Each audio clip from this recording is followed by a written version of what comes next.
त्यांचा पण हा सत्कार मी समजतो. आणि हा सगळा इतका प्रवास करण्यासाठी ज्यांचं पाठबळ मला मिळालं ते सगळे कलाकार, म्हणजे मी म्हणतो त्यातनं शेकडो कलाकार आमच्या संस्थेतनं तयार झाले आणि त्या सर्वांच्या प्रयत्नांनी हे शिखर आता गाठता आलंय.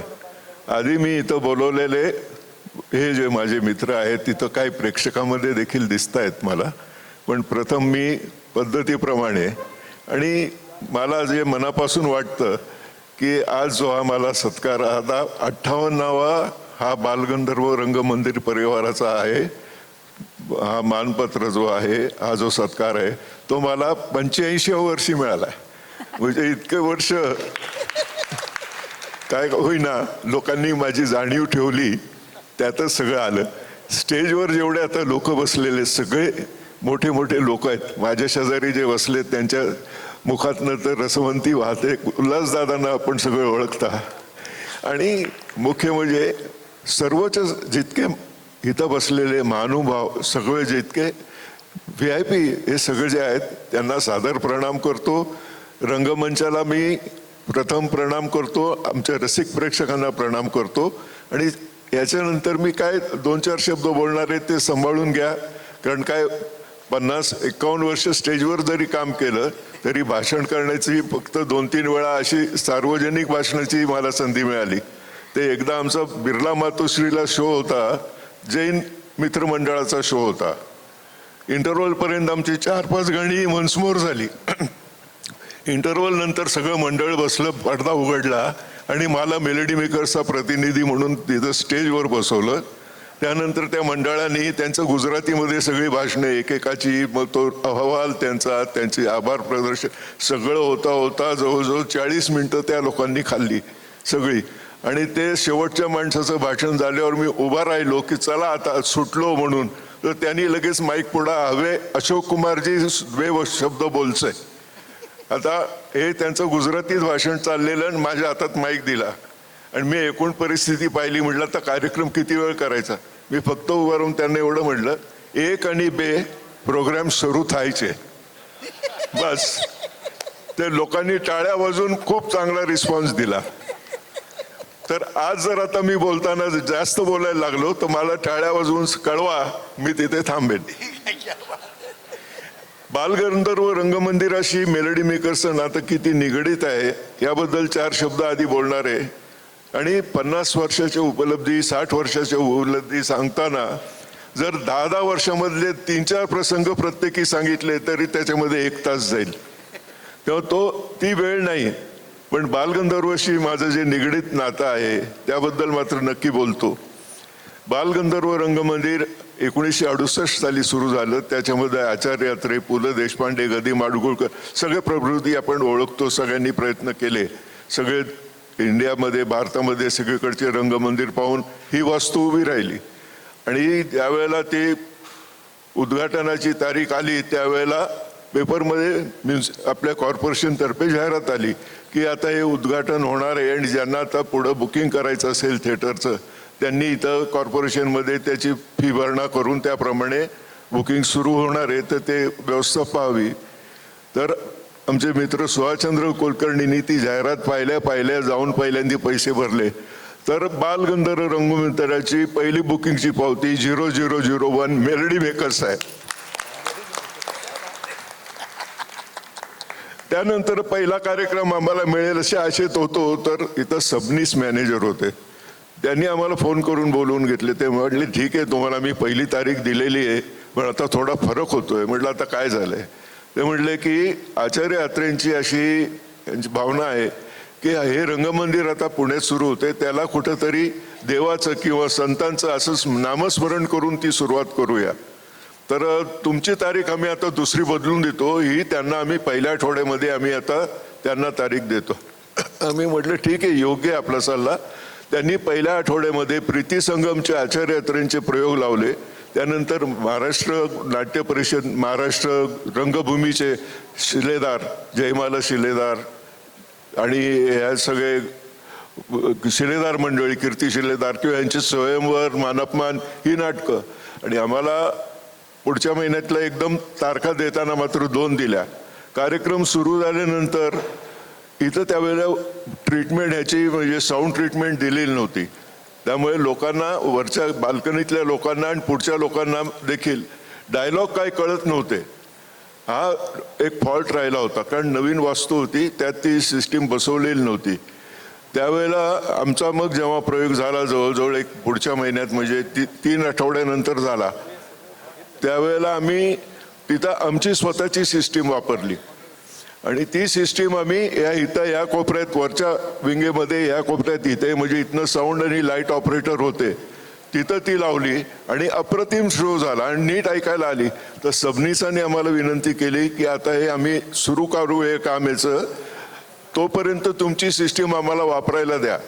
तर आम्ही आमची सिस्टीम 1 महिनाभर या रंगमंदिरात ठेवली. आणि मग सगळे त्यांनी साऊंड सिस्टीमची व्यवस्था वगैरे सगळी पाहिली आणि व्यवस्थित कार्यक्रम सुरू झाले. आता हे पुढं जेव्हा आम्ही 1968च्या सुमाराला किंवा त्याच्या आधी देखील, म्हणजे आता मेलडी मेकर्सची सुरुवात झाली शालेय वाद्यवृंदातनं झाली ॲक्च्युली. आणि त्यानंतर तिथं आमचा तो हेडमास्टर कॉन्फरन्समध्ये शो एक झाला, तो BD किल्लेदार शेकापचे त्यावेळेला ते पुढे जे महापौर झाले, आणि डॉक्टर नाभी परोळेकर यांनी तो कार्यक्रम पाहिला. आणि त्यांनी आम्हाला जेव्हा पूर आल्यानंतर त्यांनी असं सांगितलं की बाबा तुम्ही कॉलेजचे विद्यार्थी, शाळेचे विद्यार्थी लोकांसाठी सामाजिक कार्य करा, एक कार्यक्रम करा. तर पहिला कार्यक्रम हिंदविजय टॉकीजला आम्ही केला. पण त्याच्या आधी आम्ही 15 ऑगस्टला आमची संस्थेची स्थापना केली होती आणि त्यावेळी मेलडी मेकर्स नाव आम्ही ठरवलं होतं. आणि पहिला शो आम्ही केला 10 सप्टेंबर 1961, नाही जुलै म्हणजे ह्याच्यानंतर केला, हिंदविजय टॉकीजला केला. आणि त्यानंतर सुरू झाल्यानंतर दुसरा शो आम्हाला कॉन्ट्रॅक्टनी आला. तो शो मुरलीधर राजूरकर म्हणून एक पात्री प्रयोग करणारे जे कलाकार होते, त्यांनी गोखले हॉलला घेतला. गोखले हॉलचं भाडं 40 रुपये होतं. आम्हाला 300 रुपये बिदागीमध्ये पहिला शो मिळाला आणि तो शो हाऊसफुल झाला. नंतर किल्लेदारांनी लावला, मग परत हिंदविजयला लावला. आस्ते आस्ते मग तिथं फिल्म इन्स्टिट्यूटचे काही लोक आमच्याकडे आले, म्हटले आम्हाला काही फिल्म बनवायची, त्याला म्युझिक द्या. त्याला म्युझिक दिलं, FTI मध्ये रेकॉर्डिंग केलं, मोठ्या स्क्रीनवर ते पिक्चर पाहिलं. पुढं असं HA मध्ये जेव्हा सुरुवात झाली, ते डॉक्टर कसबेकर होते तिथले इन्चार्ज, त्यांनी आम्हाला तिथं बोलवलं. तेव्हा बलराज साहनी आले होते. ते फक्त 10 मिनटं येणार होते, ते 1.5 तास थांबले, आमच्या सगळ्यांच्या बरोबर ओळख करून इथली फोटो काढले. आणि पुढं 71 सालापासून आम्हाला स्मॉल सेव्हिंग फंडसाठी गव्हर्नमेंटच्या तर्फे बोलवण्यात आलं. महाराष्ट्र गव्हर्नमेंट आणि कर्नाटक गव्हर्नमेंट या दोघांच्या विद्यमाने बेंगलोर, चिकमंगळूर सगळीकडे अनेक शोज झाले. त्यात सगळे फिल्म स्टार होते. सुमनताई कल्याणपुरांचा पण तिथं ग्रुप होता, रफी साहेबांचा ग्रुप होता. आम्ही सगळ्यांचे शो त्या स्टेजवर आम्ही देखील तिथं कार्यक्रम केले. आणि जयकिशन आमच्याबरोबर गायले त्या कार्यक्रमात. त्यांनी त्यावेळेला ते आले होते, त्यांनी त्यांचा नवीन येणारा पिक्चर होता त्याचं सांगितलं की हे गाणं आता पहिल्यांदाच मी घेतोय, तुम्ही साथ करा. तेव्हा आम्ही त्यांना ते साथ केली. ते इतके खुश झाले की आम्हाला मुंबईला या म्हणून सांगितलं. तो किस्सा नंतर कधीतरी. पण काय की ह्या प्रकारे जेव्हा नवीन फिल्म स्टार आणि ह्या लोकांच्या बरोबर आम्ही काम केलं, तेव्हा भीड चेपली. पुढे फिल्मफेअर अवॉर्ड नाईटमध्ये सलग 3 वर्ष आम्ही तिथं कार्यक्रम केले. ते किशोरदांनी पाहिले आणि किशोरदांना तो आवडल्यावर आम्हाला फोन करून त्यांनी बोलवलं, आमच्याशी बोलणी केली. विचारलं की बाबा तुम कुठल्या आहात, काय. त्यांना सांगितलं पुण्याचे आहोत आम्ही. अरे बहुत अच्छा है, फिर अभी क्या मेरे साथ काम करोगे. म्हटलं अरे आमची तर सुवर्ण संधी आहे, नक्की करू. पैसा कितना लोगे. म्हटलं दादा ₹1.25 नारळ बस, बाकी कुछ नाही चाहिए. दादा खुश झाले. आम्ही त्यांच्याबरोबर जी सुरुवात केली ते शेवटपर्यंत केली. आणि दुर्दैवाची गोष्ट, ज्या दिवशी किशोरदा गेले त्या दिवशी आमचा शो जामनगरला होता आणि तिथला ती बातमी कळल्यानंतर आम्ही शो कॅन्सल केला. संध्याकाळी बातमी आली, शो कॅन्सल केला, पण लोकांनी सोडलं नाही. ते म्हटले किशोर कुमारची गाणी घेऊन श्रद्धांजली द्या. तो पहिला श्रद्धांजली शो आम्ही केला. तो हे एक नशिबाचा भाग आहे. पण जगभर प्रवास केला, जिथं जिथं इंग्रजांनी राज्य केलं त्या प्रत्येक देशामध्ये आम्ही कार्यक्रम केलेले आहेत. आणि एकदा जिथं केले तिथं अनेकदा केलेत. आज भारताच्या नकाशावर जर असं बोट ठेवलं तर जितकी राज्य आहेत त्या प्रत्येक राज्यामध्ये नागालँड सोडून 2पेक्षा अधिक आणि जास्तीत जास्त 150 शो पण एका राज्यात एका वर्षात केलेले आहेत. गुजरातमध्ये 144 कार्यक्रम एका वर्षात केलेले आहेत. आणि त्यातलं रेकॉर्डचं एक असं आहे की जयशंकर सुंदरी नावाचा तिथे एक हॉल आहे. तिथं आम्ही सलग 17 दिवस हाऊसफुल शो केले, सलग डेली. 18व्या दिवशी तिथं INTची डेट होती मुंबईच्या, त्यांचं नाटक झालं. 19व्या दिवशी परत आमचा शो झाला, तोही हाऊसफुल. आणि तो झाल्यानंतर आम्ही पडदा उघडला आवरायला सगळं आमचं सामान, तर तिथं लोक तिथंच बसलेले, ते काय जायला तयारच नव्हते. म्हटलं आता काय 4 तास कार्यक्रम केला ना वन्स मोर सुद्धा, आता काय राहिले. ते म्हटले तसं नाही, ते गाणं तुम्ही नाही घेतलं जे रोज घेता. आता 17 दिवस कार्यक्रम म्हणताना आम्ही रोज 4-5 गाणी बदलून देत होतो. त्यांनी सांगितलं ते नाही, लेकरम हे गाणं घ्या. म्हटलं त्यात काय एवढं आहे, ते इतके रोज केलं नाही, त्याच्यामध्ये बेला जे आहा ते त्यांना पाहिजे होतं. म्हणजे कुठं कोणाचं काय असेल ते गाणं घ्यायला लागलं. 2 प्रसंग अजून सांगतो, जास्त लांबण होती का सांगू मी? नाही नाही ठीक.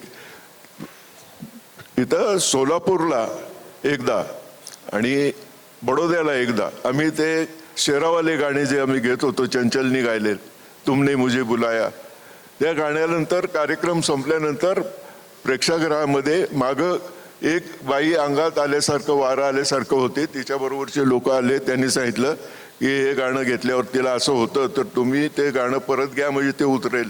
म्हटलं हा वेगळाच प्रकार आहे, पण घ्यायला लागलं. दोन्ही ठिकाणी असं झालं, ते दोन्ही ठिकाणी आम्ही घेतलं. ते अनेक प्रसंग चांगले वाईट भरपूर आहेत, पण ते किती वेळ बोलणार आणि काय बोलणार. मला जेवढं आठवलं तेवढं सांगितलं. एकच सांगतो, माझे जे कलाकार आहेत ते आणि आम्ही सदैव एकाच जागी आम्ही राहत होतो, एकाच ठिकाणी आम्ही जेवत होतो, एकाच परिवारासारखे राहत होतो. आणि त्यामुळे इतकी वर्ष मी पाहिलीत. त्यातही मी उल्लेख करेन परांजपे परिवाराचा. त्यांच्या कुटुंबातील 5 लोक आमच्याबरोबर काम केलेले आहे. सुरुवातीला रमाकांतजी परांजपे, त्याच्यानंतर श्यामकांत परांजपे, नंतर विवेक परांजपे, नंतर त्याची पत्नी आमच्या ग्रुपमधनं झाली ती मेधा परांजपे, त्यानंतर केदार परांजपे. म्हणजे हे इतके गुणी कलाकार आहेत की त्यांना लताबाईंनी बोलवलं, त्यांना आशाबाईंनी बोलवलं, ते जगभर ते प्रवास करतात. आणि आज पुण्याचं भूषण कलाकार आहेत, त्यांना मी उल्लेख करतो. काही आमचे मित्र आहेत विजय केळकर, जे 54 वर्ष माझे